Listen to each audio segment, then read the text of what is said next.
Semana passada eu prometi, respondi algumas coisas, eu sei de alguns questionamentos, a gente já começou a avaliar algumas coisas. A gente levantou primeiramente lá a questão dos modelos escatológicos, ou como alguns interpretam isso, como é a ordem de que alguns grupos entendem que serão os fatos, a sucessão dos fatos. Já falei um pouco disso, mas na semana passada a principal coisa que eu falei foi como estudar isso é importante, porque gera em nós esperança, gera em nós uma certeza de que aqueles que creram em Jesus habitarão eternamente com Deus, viverão eternamente nos céus, e que o céu é um lugar muito especial. A gente vai falar um pouco mais sobre o céu. Hoje, a minha ideia é falar sobre o que eu estou chamando de escatologia pessoal, ou que quando você vai estudar na teologia, na verdade, você vê lá como escatologia pessoal, alguns dos temas que a gente vai levantar aqui. Tá bom? O que acontece após a morte? Essa é a nossa conversa, começa por aqui. Semana passada eu fiz essa pergunta para vocês preencheram lá no formulário, e algumas perguntas revelam muito o que você acredita. Talvez você não tenha sistematizado ainda o que você acredita, mas quando você foi obrigado a responder o formulário na semana passada, você colocou no papel. E sem perceber, você fez teologia. Você pode ter feito uma boa teologia, como você pode ter feito uma má teologia, ou você pode ter feito a teologia da sua cabeça, não baseada, talvez, em nenhum texto bíblico. Eu vou apresentar algumas respostas que eu selecionei aqui. Elas estão levemente alteradas, para você não ter certeza se ela é sua, tá bom? Mas não só isso, eu agrupei um pouco algumas das respostas, porque algumas delas se pareciam. E aí você vai reparar que essa resposta vai, de alguma forma, ou bater com aquilo que a gente vai falar sobre esses temas hoje, ou ela vai ir contra o que a gente vai falar em algum desses temas hoje, tá bom? Por exemplo, teve gente que disse o seguinte: o que acontece após a morte? Nós, ou ele, né, o indivíduo, cai no sono profundo e só retorna à consciência na volta de Cristo. Então, quem morreu hoje vai dormir e vai cair num sono, e para ele é como se o tempo não passasse, até que, de repente, Jesus volta e aí tudo acontece. Uma outra pessoa respondeu o seguinte: o ser humano dorme até o dia do julgamento. Então, não necessariamente está esperando a volta de Cristo, ainda que possa ser o mesmo evento ou eventos diferentes, mas está aguardando o julgamento. Todo mundo que morre aguarda o julgamento. Essa é a opinião de alguns aqui de vocês também. Outra pessoa colocou o seguinte: na minha opinião, eu imagino as pessoas chegando no lugar que foi julgado e depois viverá a eternidade. Então ele vai chegar num lugar, vai ter uma espécie de júri, uma espécie de casa de julgamento, qualquer coisa assim, e ali vai dizer: vai para cá, você vai para o céu, vai para cá, você vai para o inferno, e é isso. E aí daí começa essa tal eternidade. Olha esse indivíduo aqui. O que acontece após a morte? Uns são cremados e outros são enterrados. Eu fiquei assim, admirado com o nível da resposta que alguém colocou aqui.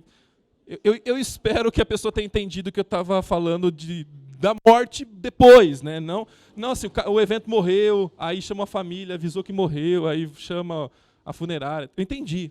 Realmente, depois que alguém morre, isso acontece. E vou dizer mais. Tem gente que não é nem cremada e nem enterrada. Tem outras coisas que podem acontecer. Certo? Tipo, sumiu no meio do mar afogado. Tem mais coisas que podem acontecer, né? Certo? Tem muita coisa. Explodiu lá nos caras no meio do mar, certo? Sumiu, não acha mais nada. Pode acontecer muita coisa. E teve gente que disse o seguinte: eu vou para uma sala de espera no meio do caminho. Então, eu estou aqui, neste momento da vida, vai ter um outro lugar que me espera, seja céu, seja inferno, mas no dia que eu morro, eu não durmo, mas eu fico numa sala de espera. E tipo médico do SUS, você fica esperando, e quem sabe, espera um pouco mais, certo? Uma última resposta é: vai para o caixão. Primeiro você morre, vai para o caixão, tá vendo? O cara não quer perder nenhum detalhe do que pode acontecer, esse daqui, certo? Vai que ele está perguntando o que acontece exatamente depois da morte, vai para o caixão, e depois disso, vai para o céu ou para o inferno. Agora, o que a Bíblia diz sobre a morte? Essas foram as respostas que vocês deram. Eu imagino que algumas dessas respostas baseadas em informações bíblicas, outras talvez o que você ouviu de alguém, ou talvez da sua opinião, ou de um filme que você assistiu, e aí você vai formulando a sua crença sobre isso. Agora, o que a Bíblia diz sobre a morte? A primeira coisa que a Bíblia diz para a gente sobre a morte é que a morte é consequência do pecado como expressão do juízo de Deus.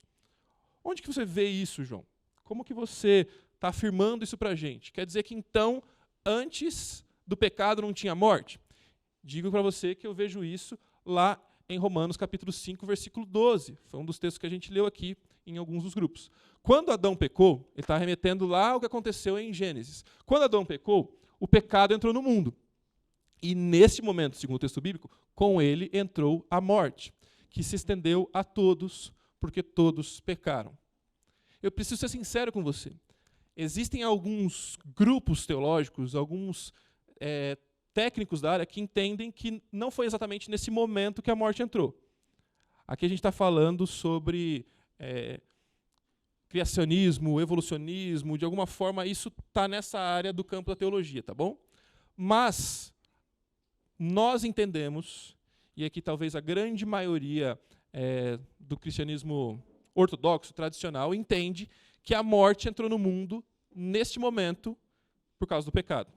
E aqui a gente está falando de morte em todos os sentidos. Morte física, morte espiritual e morte eterna, inclusive. Adão pecou. Até então não acontecia. Tem lá a árvore, que é a árvore da vida no jardim. Então aquelas pessoas não morreriam.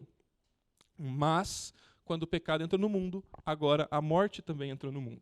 Alguém consegue abrir rapidinho para mim e ler João capítulo 11, versículo 14, só para a gente ter uma ideia de como a Bíblia fala sobre essa morte física. Qualquer um, bem forte. Então, pois, Jesus disse-lhes claramente, Lázaro está morto. Lembra dessa história? Jesus tinha um grande amigo, o nome dele era Lázaro, e ele chegou lá e disseram para ele, Lázaro morreu. E nesse momento Jesus constatou, de fato, Lázaro morreu. O que aconteceu? Ele chegou lá, já tinha acontecido um velório, Lázaro já tinha sido enterrado, e ele viu uma pessoa sem vida. A gente está chamando isso aqui de morte física. Eu acredito que você, na tua experiência de vida, já tenha conhecido pessoas que morreram fisicamente. Você tenha experiência de talvez ir num velório. Se não aconteceu, que bom que você não viveu essa experiência, mas você já viu alguém, ou pelo menos ficou sabendo de alguém que deixou esta vida. Então, a gente chama isso de morte física. Mas a Bíblia também se refere a uma morte chamada de morte espiritual. Alguém lê para mim aí Efésios 2:1, por favor? Vocês estavam mortos por causa de sua desobediência e de seus muitos pecados. Lá para frente desse capítulo, você vai ver que Jesus é o nosso Salvador. Mas ele está dizendo, vocês estavam mortos. Está falando para pessoas que estão fisicamente vivas. Então ele está querendo dizer alguma coisa que não a morte física. O que ele está querendo dizer? Vocês estavam mortos por conta dos seus delitos e pecados. Vocês estavam mortos porque vocês viraram as costas para Deus. A gente chama isso de morte espiritual. Nesse sentido, todos nós, enquanto humanidade, estávamos mortos. Agora, quem deixa de estar morto, aquele que creu em Jesus, agora recebe a vida. Por isso que a gente diz que nós somos uma nova criatura, nós podemos viver o novo. Por quê? Porque nós recebemos a vida de Jesus. Mas nós tínhamos algo em comum aqui, todos nós. Nós éramos mortos. Agora, aquele que não se rendeu a Jesus, continua morto, espiritualmente falando. Por último, a Bíblia também fala sobre um outro aspecto da morte. Alguém lê para mim aí, por favor, Apocalipse 21:8. Mas, quanto aos tímidos e aos incrédulos, e aos abomináveis, e aos homicidas, e aos que se prostituem, e aos feiticeiros, e aos idólatras, e a todos os mentirosos, a sua parte será no lago que arde com fogo e enxofre, o que é a segunda morte. Veja, a gente falou da primeira morte, que é a morte física. A gente falou da morte enquanto condição de todo ser humano, que é a morte espiritual, e agora está falando de um segundo momento, que é uma segunda morte. Eu sei que você assustou aí, que até os mentirosos vão morrer a segunda morte, vão primeiro. Calma, que a gente conhece a história do Evangelho, que mentirosos, adúlteros, pecadores são restaurados em Jesus, tá bom? Mas como a gente está falando aqui sobre morte eterna, esse texto nos mostra isso, que é chamada de segunda morte. Vamos continuar aqui, vendo o que o Sproul fala sobre isso. O mundo secular vê a morte como parte da ordem natural, enquanto o cristão vê a morte como parte da ordem caída. Não era o estado original do homem. A morte veio como julgamento de Deus por causa do pecado. Desde o começo, todo pecado era uma ofensa capital. Deus falou a Adão e Eva: de toda a árvore do jardim comerás livremente, mas da árvore do conhecimento do bem e do mal não comerás, porque no dia que dela comeres, certamente morrerás. O que ele está dizendo até aqui é que para quem não entende a verdade de Deus, para quem não conhece a palavra de Deus, para quem não acredita em Deus, morte é simplesmente algo natural. Porque as pessoas vivem no que a gente chama de naturalismo. O que eles conseguem entender da vida está baseado em qualquer coisa que eles conseguem explicar cientificamente falando, eles conseguem explicar a partir da ciência. Pessoas morrem porque matéria morre, matéria sofre degradação. Mas a gente que olha para a palavra de Deus e que interpreta a Bíblia por essa lente, entende que a morte é mais do que isso. A morte é uma constatação espiritual de um povo que caiu, um povo que virou as costas para Deus, um povo que agora sofre as consequências do pecado. Ele ainda continua dizendo o seguinte: a morte sobre a qual Deus advertiu não era somente espiritual, mas também física. Adão e Eva não morreram fisicamente no dia em que pecaram. Deus lhes deu graça para viverem por algum tempo antes de cobrar a penalidade. Entretanto, no devido tempo, eles sofreram a morte. Então, eles não foram sacrificados no momento que eles comeram do fruto. Mas o texto bíblico vai dizer que morrendo morrerás. Nesse momento que vocês comerem, e de fato eles comem, Deus diz: a partir de agora, vocês vão sofrer as consequências disso. Entre as consequências disso está a morte. Eles viveram uma quantidade X de anos depois daquele dia, então os dois morreram, tanto que você não encontra Adão e Eva andando aí pelo mundo com a sua página do Instagram para você seguir, certo? Por quê? Porque eles morreram, como outras pessoas que vieram depois deles também morreram. Agora, quais são teorias não bíblicas do que acontece depois da morte? Algumas delas. Primeiro, purgatório. Já ouviu falar do purgatório? Purgatório é uma doutrina principalmente que você encontra no catolicismo. Da onde os católicos tiram a doutrina do purgatório? Você que tem alguma informação sobre o que é a Bíblia, essa Bíblia que a gente lê, deve saber que a Bíblia tem 66 livros, esses que a gente entende a Bíblia cristã, vamos chamar de Bíblia protestante. A Bíblia católica tem pelo menos mais 5, 7 livros, dependendo de onde você vai encontrar, que a gente chama de livros apócrifos. Isso foi colocado na Bíblia, ou pelo menos é apresentado como Bíblia depois da Reforma Protestante, como uma resposta aos protestantes agirem. Então eles inserem esses livros que não estavam antes de 1500 e alguma coisa ali. Um desses livros fala sobre o que acontece na vida pós-morte, e eles denominam isso de purgatório. O que é o purgatório? Você viveu a vida e você foi não muito, muito ruim, mas você certamente não foi bom o suficiente para ser salvo. Você não cumpriu tudo o que você precisava cumprir na Terra. Aí você vai para o purgatório. Você vai lá purgar, você vai lá pagar um pouquinho dos seus pecados nesse período. E aí, nesse tempo, você tem condições de pagar o que você não conseguiu pagar ou não conseguiu acertar em vida. E quando você vive no purgatório, você consegue acertar a sua situação com Deus e depois de um tempo você vai para o céu. Qual é o problema que a gente enxerga aqui? Você tem condições de pagar parte da sua dívida. Quem está pagando a sua dívida não é completamente Jesus. Por isso eu estou chamando isso aqui de teoria não bíblica sobre a vida após a morte. Tem um outro grupo religioso, ou vários grupos, mas um que talvez você conheça um pouco mais, que acredita no sono da alma. Isso aqui é comum no adventismo. Tá bom? O que eles acreditam sobre o sono da alma? Eles entendem que você morre, e no momento que você morre, você não acaba a vida aqui e já vai ou para o céu ou para o inferno. Eles entendem que você dorme. E você fica dormindo até uma hora que Jesus chama, e aí todo mundo, quem está vivo, quem está morto agora, vai ou para o céu ou para o inferno, vai para o julgamento. Por que eles entendem isso?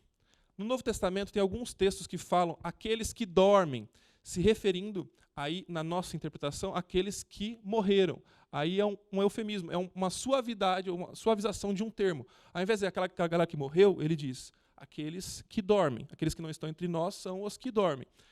Na teologia adventista, por exemplo, eles entendem que não está falando sobre simplesmente a morte, mas está falando literalmente sobre pessoas que adormecem, aguardando o momento do juízo final. Tá bom? Outro tipo de pensamento sobre o que acontece após a morte é o que a gente chama de aniquilamento, ou aniquilacionismo. O que isso acontece? A pessoa entende que acabou. Morreu, acabou. Isso aqui, muito ateu acredita assim. Por quê? Porque só existe a vida física. Então, no dia que você morreu, o teu corpo físico fica lá, debaixo da terra, ou debaixo da água, onde for que você vai estar com o seu corpo orgânico, até que ele vire pó, mas o indivíduo ou a parte imaterial deixa de existir, o ser humano deixa de existir, virou só matéria, virou só comida de bicho, tá bom? Por quê? Porque entende-se que acabou tudo, aniquilamento. Outra teoria que a gente está chamando de não bíblica aqui é o universalismo. O que creem os universalistas? Todo mundo que morre, todo mundo vai ser perdoado por Deus e todo mundo vai para a eternidade, que a gente está chamando de céu. Não existe punição, não existe inferno. Qual é a dificuldade que a gente tem com isso? O texto que vocês leram aqui desse grupo mostra que vai ter gente que vai ser separada para um lado e vai ter gente que vai ser separada para o outro. A gente vai falar um pouquinho mais sobre isso lá na frente. Outra teoria não bíblica é a chamada teoria da segunda oportunidade. De alguma forma, você vai ter uma segunda oportunidade de resolver o seu problema com Deus. Se você foi uma pessoa que não fez o que tinha que fazer de alguma forma aqui, na teoria, você vai ter um jeitinho de resolver. Lembra do filme Soul, o desenho? Talvez seja algo mais ou menos parecido com aquilo. O cara meio que morreu sem morrer, a alma dele sumiu, e ele meio que conseguiu dar um jeito de resolver, e aí ele volta à vida, e aí ele tem uma vida melhor, certo? E a última delas, eu estou chamando aqui de reencarnação, ela é comum do espiritismo. Não sei se alguém veio do espiritismo, mas ela acredita que alguém morre, mas aquela pessoa não deixa de existir, mas ela é reencarnada num próximo indivíduo, e ela é depois reencarnada num outro indivíduo, e você pode ter sido alguém importante no passado, como você pode ter sido um cachorro na outra vida, você pode ter sido um monte de coisas, porque você vai reencarnando. E a ideia é que essas reencarnações você progrida, né, à medida que você reencarna. Mas se você for uma pessoa má, você vai regredindo. Se você for uma pessoa correta, você vai progredindo à medida que você vai reencarnando, certo? E algumas dessas teorias culminam no estado último de alfa, que você meio que se mescla à divindade máxima, dependendo da teoria que você abraça nesse sentido. Mas, como nós entendemos isso? Nós entendemos que há a imortalidade da alma. A morte física não é o fim da existência humana. Mas nós entendemos que, neste momento, quando alguém morre, o ser humano possui, sim, uma separação da parte material da parte imaterial. Então, o que acontece no momento que você morre não é a inexistência do ser, mas é a inoperância do ser. Percebe a diferença? Você não deixa de existir, não acaba tudo, mas o seu ser físico passa a ser inoperante. E aí a gente vai ver quais são as possibilidades do que acontece a partir daí, tá bom? O que acontece, então, pensando na imortalidade da alma? A gente vai ver isso em Eclesiastes, capítulo 12, versículo 7, por exemplo. Então, quando alguém morre, então o pó voltará à terra e o espírito voltará a Deus que o deu. Nesse momento, carne e osso e tudo que há de bom vai para a terra e o que não é matéria vai para Deus. E o que acontece lá diante de Deus está dentro daquelas opções que a gente colocou aqui, céu, inferno, julgamento, por aí vai, tá bom? Outro texto que nos ajuda é o texto que alguns de vocês leram aqui, está lá em Lucas 16 também, que Jesus disse, essa aqui é a história do rico e do Lázaro, havia um homem rico que se vestia de púrpura e linho fino e vivia sempre cercado de luxos. À sua porta ficava um mendigo coberto de feridas chamado Lázaro. Ele ansiava comer o que caía da mesa do homem rico, e os cachorros vinham lamber suas feridas abertas. Por fim, o mendigo morreu, e os anjos levaram para junto de Abraão. O rico também morreu e foi sepultado. Foi para o lugar dos mortos. Ali em tormento ele viu Abraão de longe com Lázaro ao seu lado. Antes de eu entrar aqui, a gente vai falar neste momento sobre algumas variações do que esse texto está ensinando, o que está claro aqui é que 2 indivíduos morreram. Eles não deixaram de existir.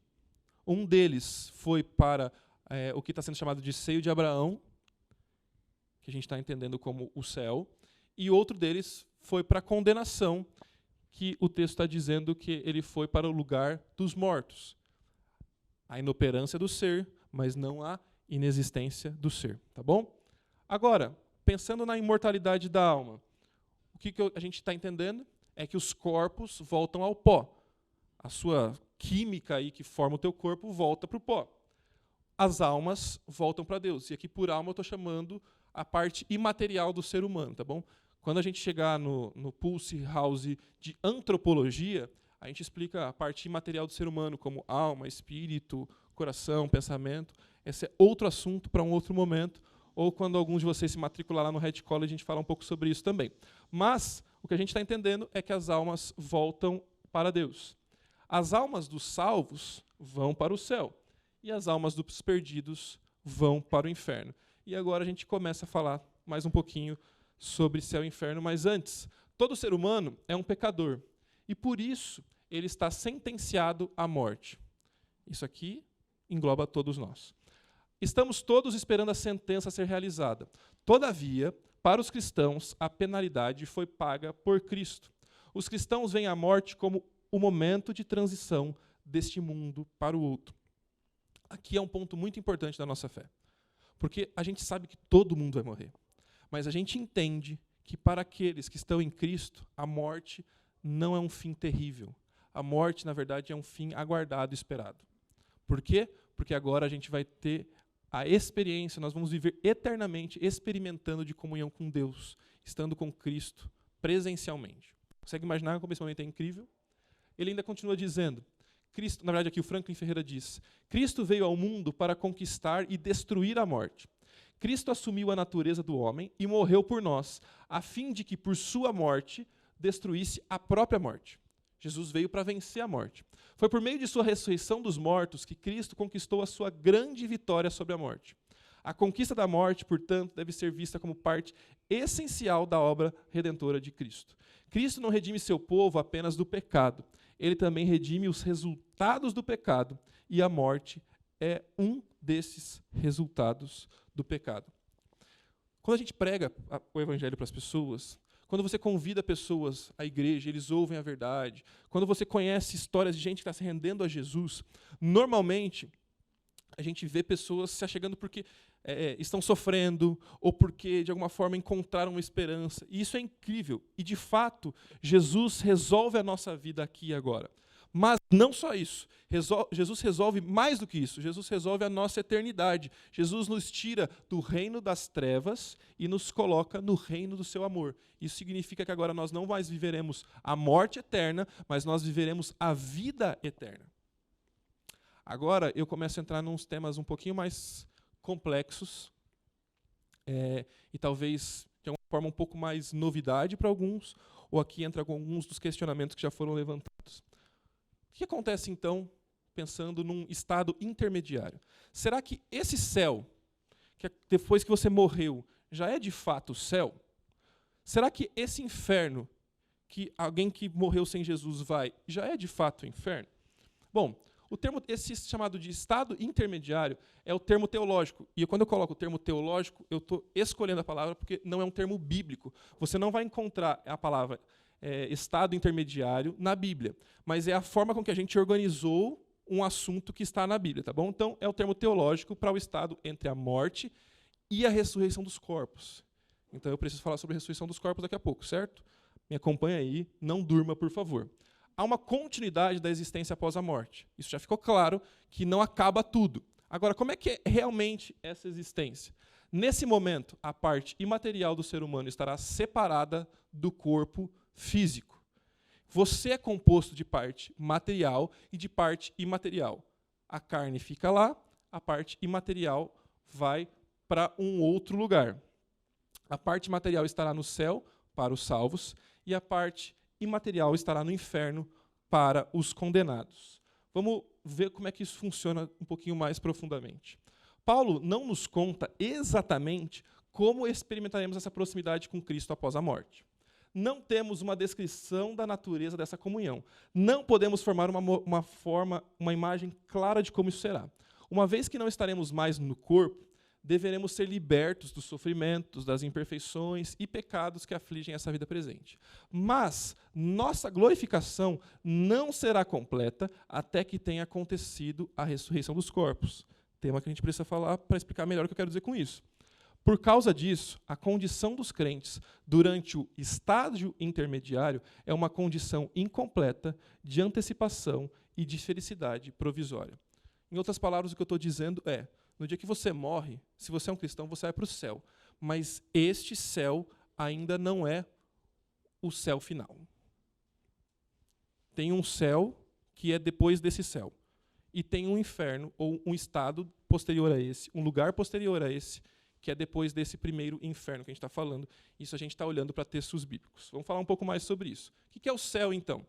A Bíblia aparece pelo menos 2 palavras. Quando você lê lá a sua Bíblia em português, céu, 2 palavras pelo menos apresentam isso. Na verdade, outras, mas 2 principais. Uma no Antigo Testamento, outra no Novo Testamento. O Shamaim no Antigo, ora nós no Novo Testamento. Quando você vê isso no Antigo Testamento, a ideia aqui é de uma palavra que aponta para algo alto, elevado.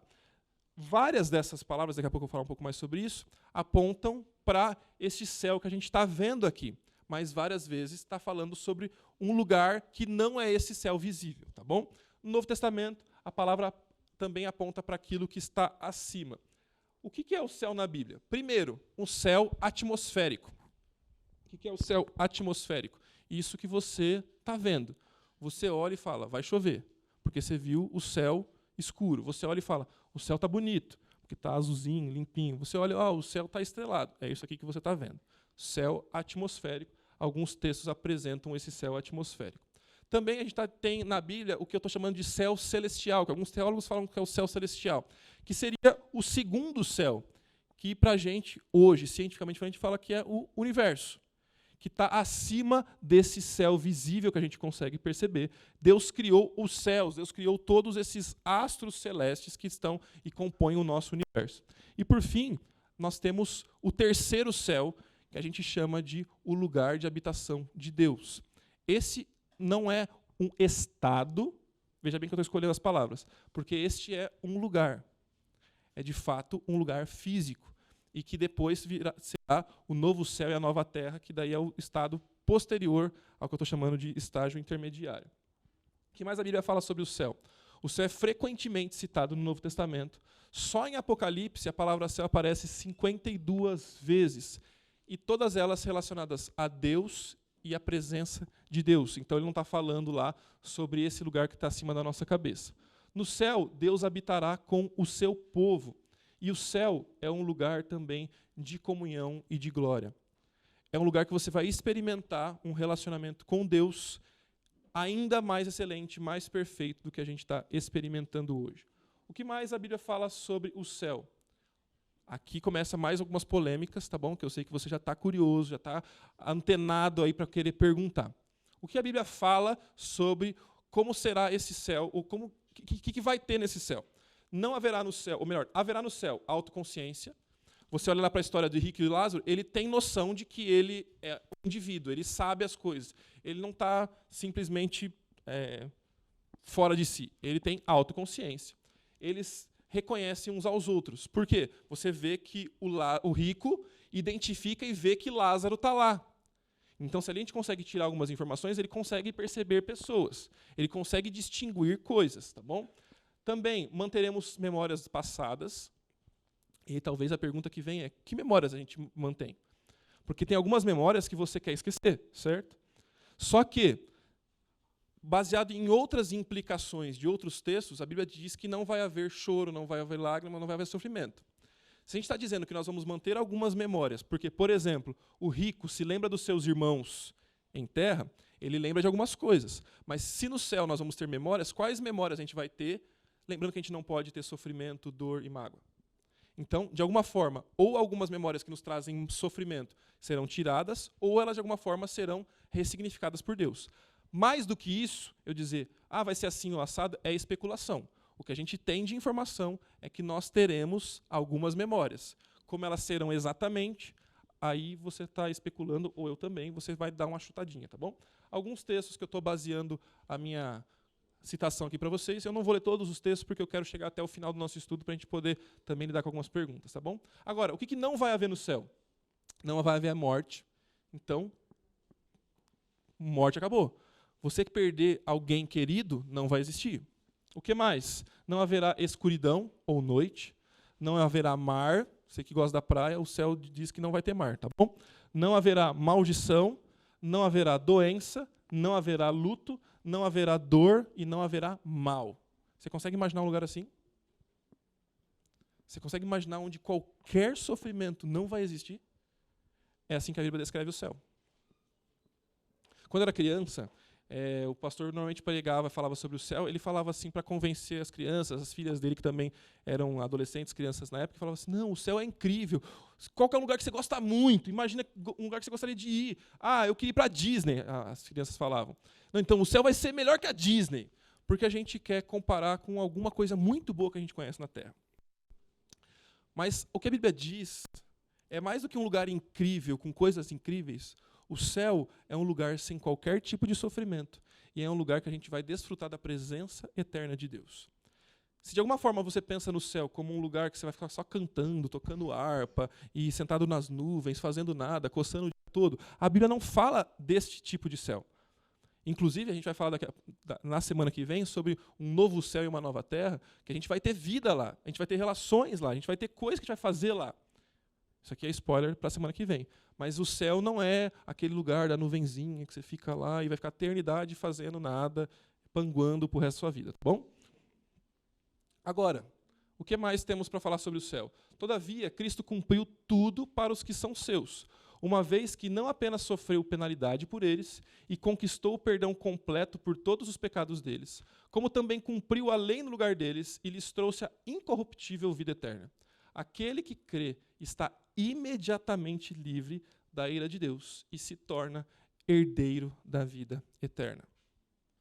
Se você creu em Jesus, meu querido, você tem uma garantia de que você recebeu a vida eterna. Que o que Jesus fez pagou completamente toda a sua culpa. Isso não é incrível?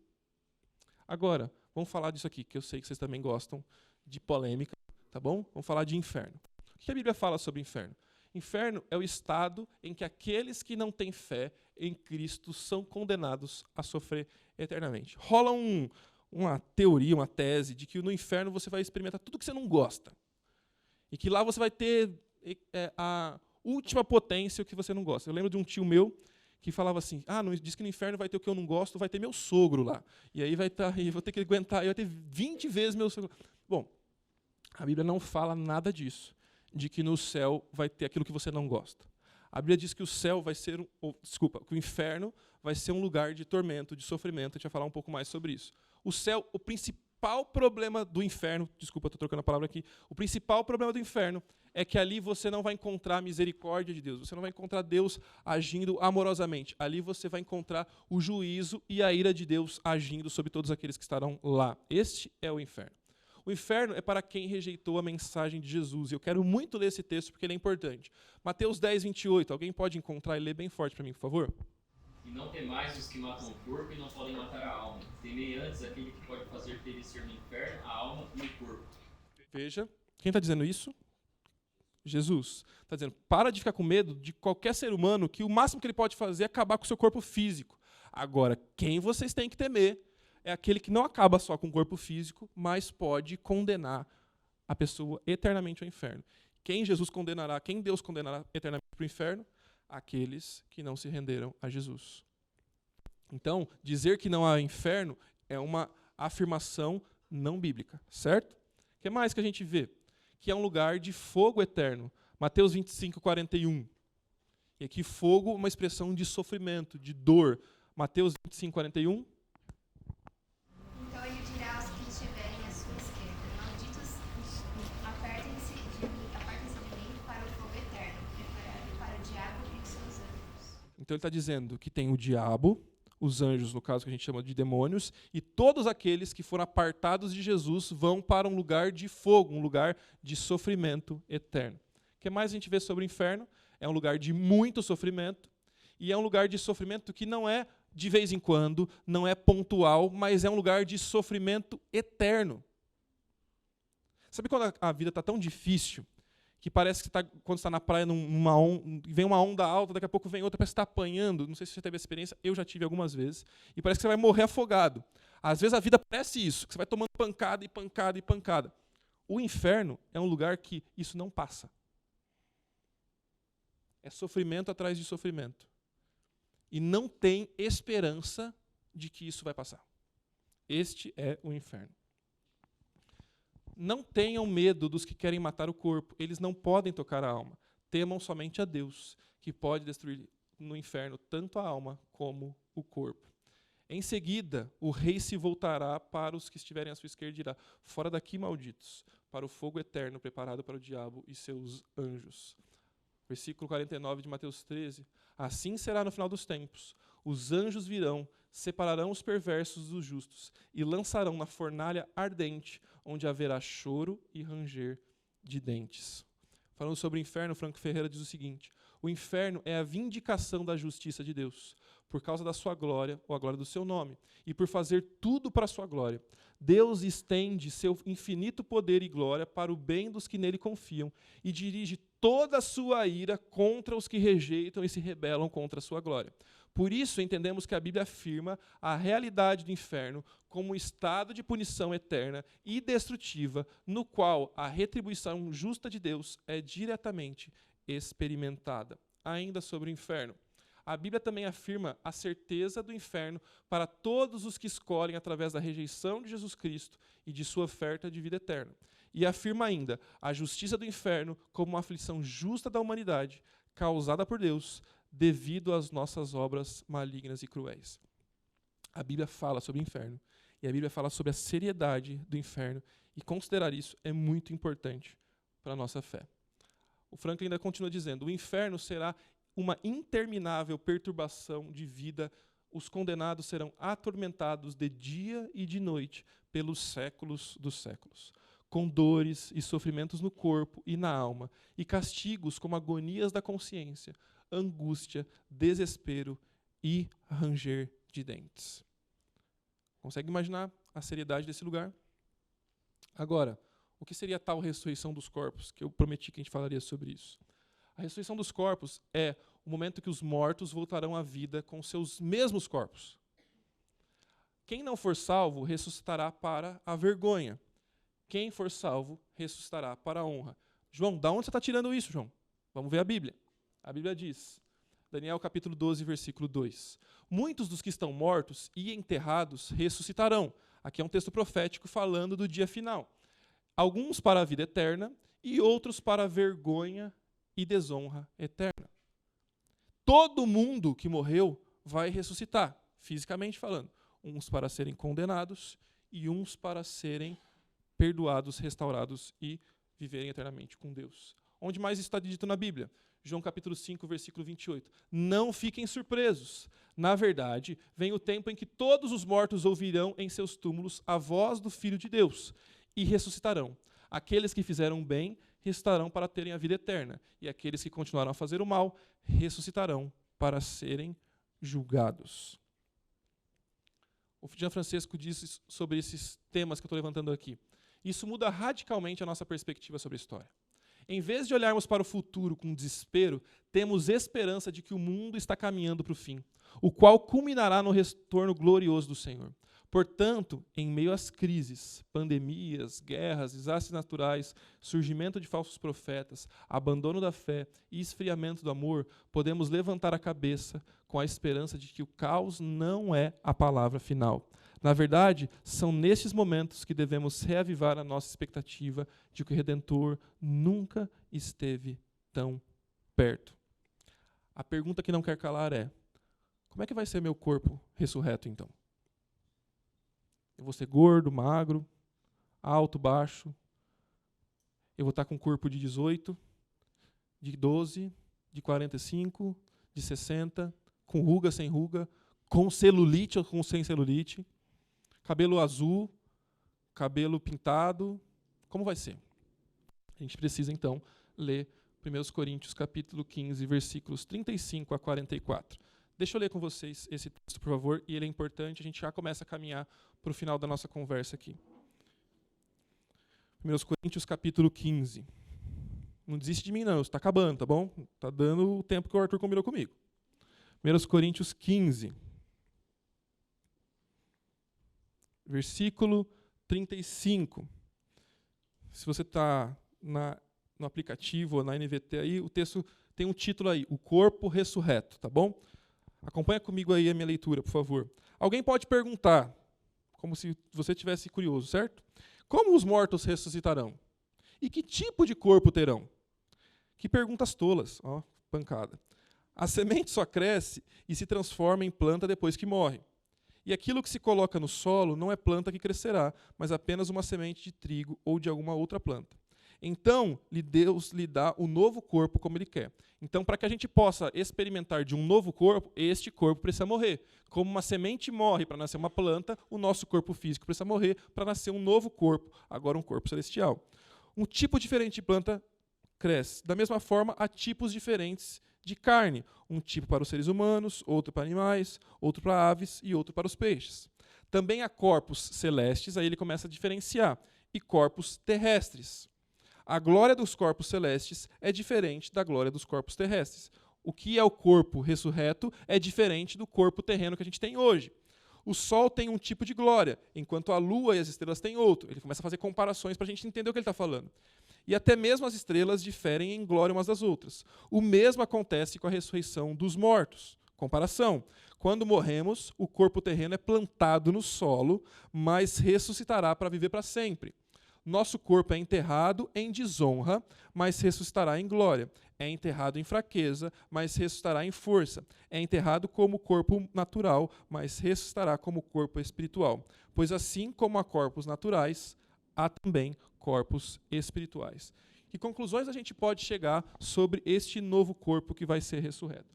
A gente pode dizer que há uma comparação entre o corpo terreno e o corpo celestial, em que o corpo terreno é perecível, ele passa, e o corpo celestial é imperecível, ele não passa, ele não se estraga, ele não degrada.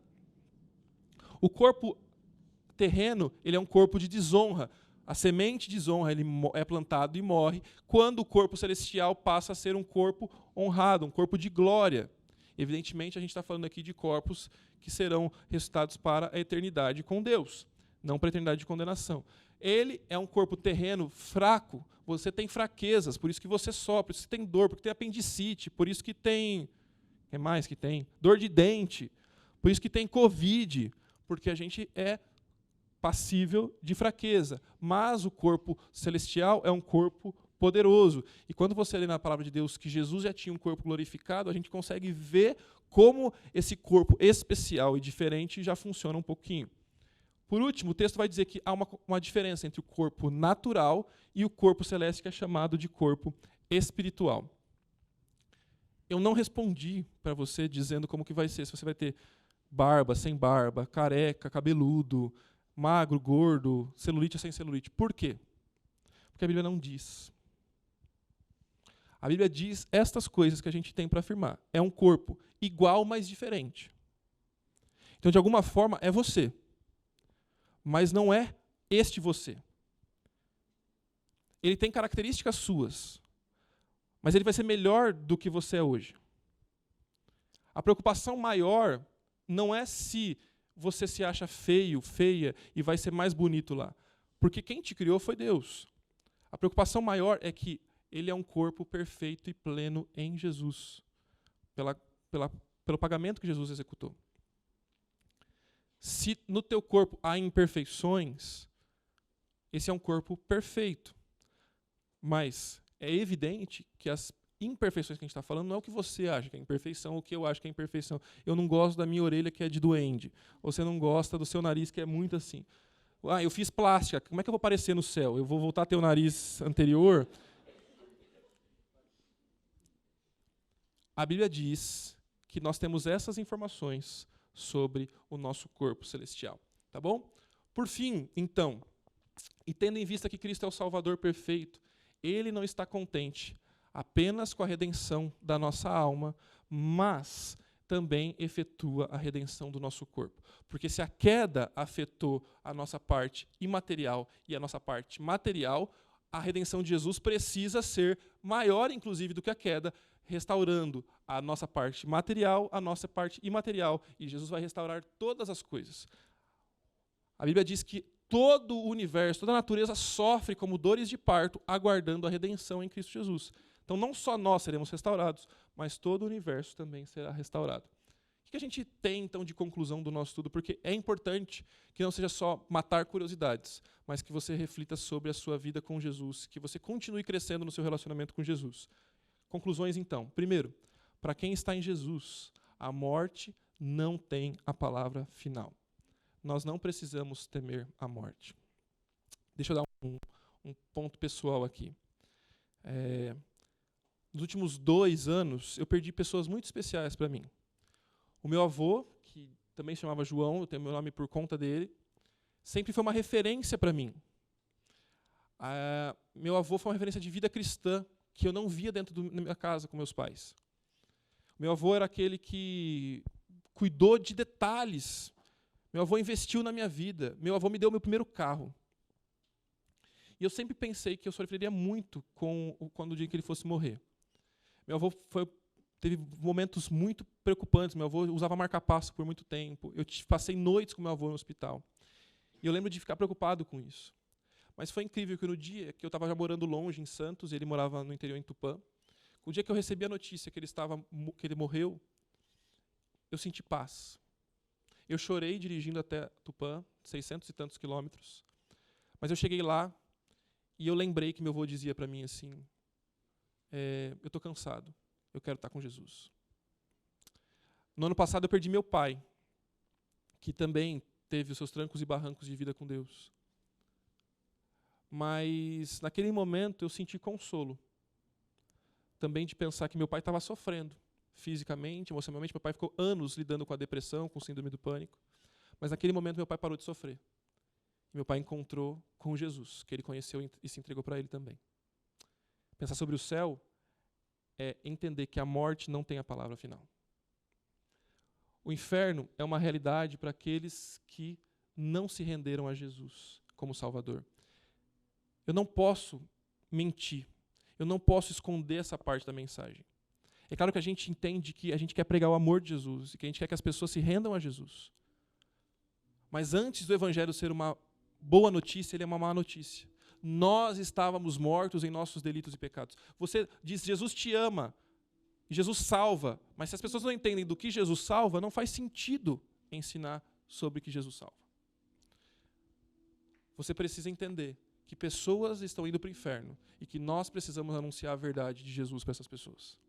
Talvez pessoas que estão aqui não se renderam a Jesus ainda e precisam considerar que se não entenderem quem Jesus é, vão para o inferno. Mas tem pessoas aqui que estão inseguras, pensando que podem ir para o inferno. Mas, meu querido, deixa eu dizer para você, se você se entregou para Jesus, você não precisa ter medo de ir para o inferno. Em algumas respostas que a gente viu da semana passada, havia essa dúvida.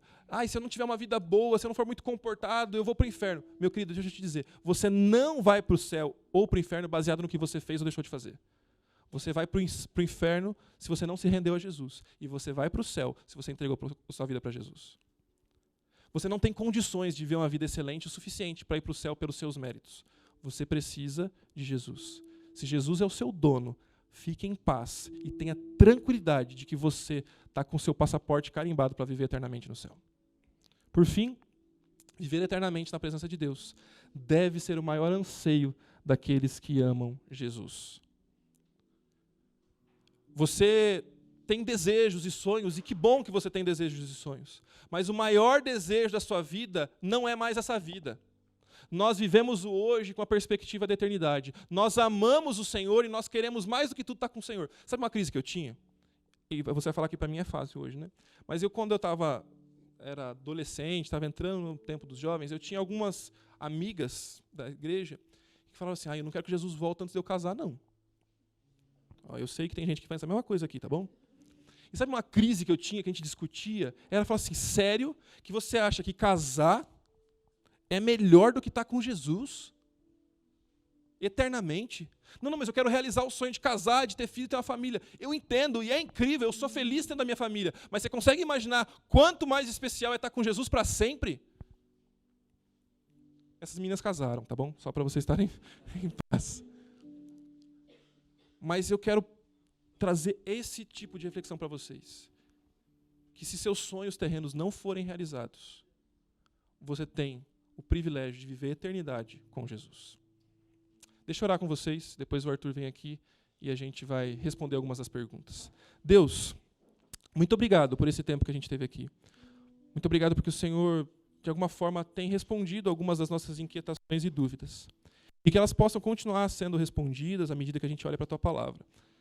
Que outras também sejam sanadas na semana que vem. Mas que mais do que tirar dúvidas, a gente possa conhecer o Senhor, conhecer a Tua verdade e sair daqui inspirado a Te amar mais e servir mais e ansiar pelo dia que a gente vai viver eternamente contigo, Deus.